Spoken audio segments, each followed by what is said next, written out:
Hello and welcome back to Student of the Gun Homeroom. I am your favorite professor, Paul Markle, and today we're going to talk about a justifiable use of force or justifiable shooting.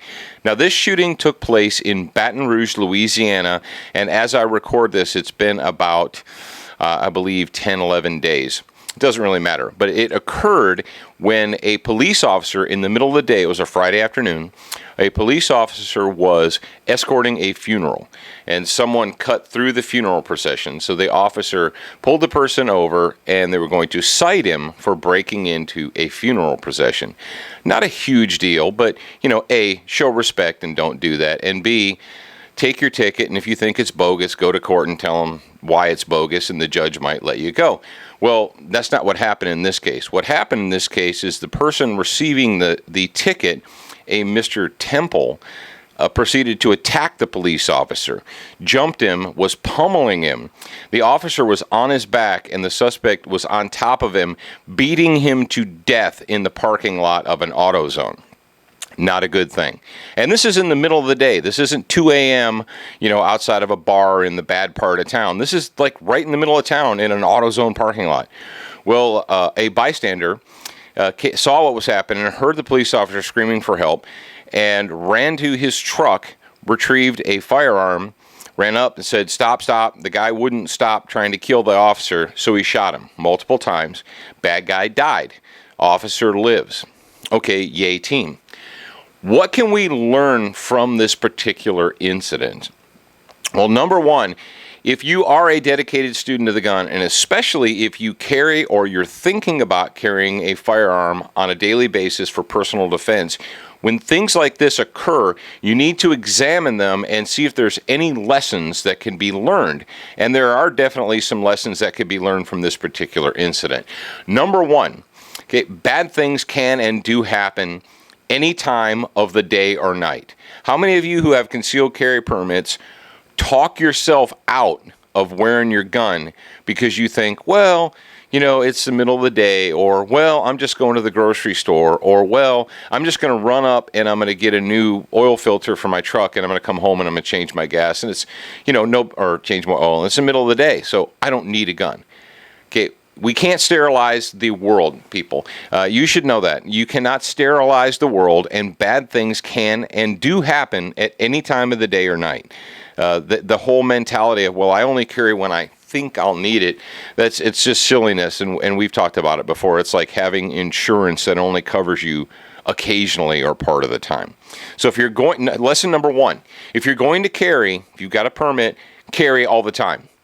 When you get up in the morning, you get dressed, you put your gun on, you take it off when you go to bed at night, and that's how it works. You just do it habitually because you don't know. That's the whole point.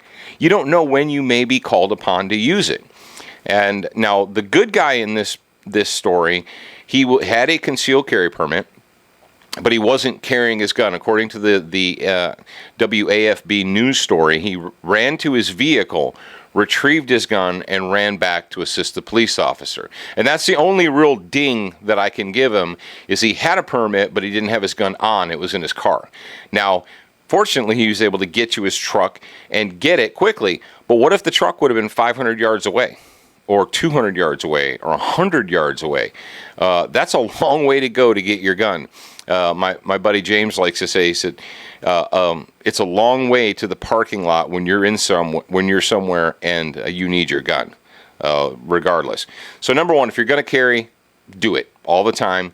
Don't talk yourself out of it because, you don't want your friends to think you're paranoid, or your wife or your spouse says, why do you think you need to carry a gun? Are you expecting trouble? No, if I was expecting trouble, I would have a rifle. So keep that in mind. Okay, next lesson we can learn from this story, and this is a big one, is the officer is being pummeled. He is being beaten to death. He drew his gun and he fired and shot into the suspect's torso. The suspect kept on trying to kill him. And the hero in this instance, I believe his name was Mr. I don't want to butcher it, so I'm not going to say it. I can't keep. But the hero in this incident, the citizen, ran up and fired multiple shots from a .45 ACP into the suspect's chest and torso area. The suspect kept trying to kill the officer. Finally, the last shot that stopped the bad guy went through his head. A bullet went into his cranium, and he finally gave up the ghost and stopped trying to kill the police officer. Well, what can we learn from this? Number one, handguns are carried for convenience. You would carry handguns because they're convenient, not because they're powerful. And if you shoot someone with a handgun, they're not going to burst into flames and just instantly stop. Now, they may stop because they just got hurt, and they're like, whoa, I don't want to be hurt. I'm going to stop now. But it's not a guarantee. There are no guarantees in life, especially with handguns. If you have to use a firearm, if you have to use a pistol, revolver, handgun, whatever, or even a rifle, to stop someone from committing deadly force against you or another person, you need to understand that it's not like running them over with a car. You don't just, boom, hit them and they're done. They might keep on going. They might have enough adrenaline and hatred flowing through their veins to just keep on doing what they're doing. And even the mighty 45, I think it was 4 shots from the bystander's 45 pistol into the bad guy's torso, and he still kept trying to kill the officer. So keep that in mind. You know, the folks that are like, well, I don't need to carry extra ammo, or I don't need to carry more than, I actually was in a gun shop recently. I was in it, and I heard the guy behind the counter tell a woman, well, if you can't get it done with 1 or 2 shots, then you probably can't get it done. Wow. Yeah, that kind of awesome advice is still being dispensed out there. And it's bullcrap, but you need to be aware of it. So there's 2 big lessons that we learned from the incident in Baton Rouge, Louisiana. And you can Google it. Just Google bystander saves police officer, or bystander saves officer's life. And it was in Baton Rouge. Number 1, if you're going to carry all the time. Actually have your gun on you. And number 2, if you ever have to use your firearm in self-defense, understand that the first shot or the second shot or even the third shot might not dissuade the bad guy from stopping. You're just going to have to keep doing it until they stop trying to harm you or harm someone else. And when the fight starts, you won't know how many rounds it's going to take. How many? When I was in the police academy many moons ago, our firearms instructor, he said, look, when you use your firearm, he goes, you shoot until the bad guy stops trying to kill you. How many is that going to be? I don't know. He said it could be 4, it could be 1, it could be 6. We don't know it. And if you're ever questions, officer, why did you shoot the man 5 times? Well, because 4 wasn't enough and 6 would have been too many. It sounds kind of like cocky, but the truth is you're not going to know when the fight starts. You might just pull your gun up and say, stop. And they're like, whoa, a gun, I'm going to stop. Or they might be in the process of committing a heinous felony and they don't even know or care that you're in the process of shooting them.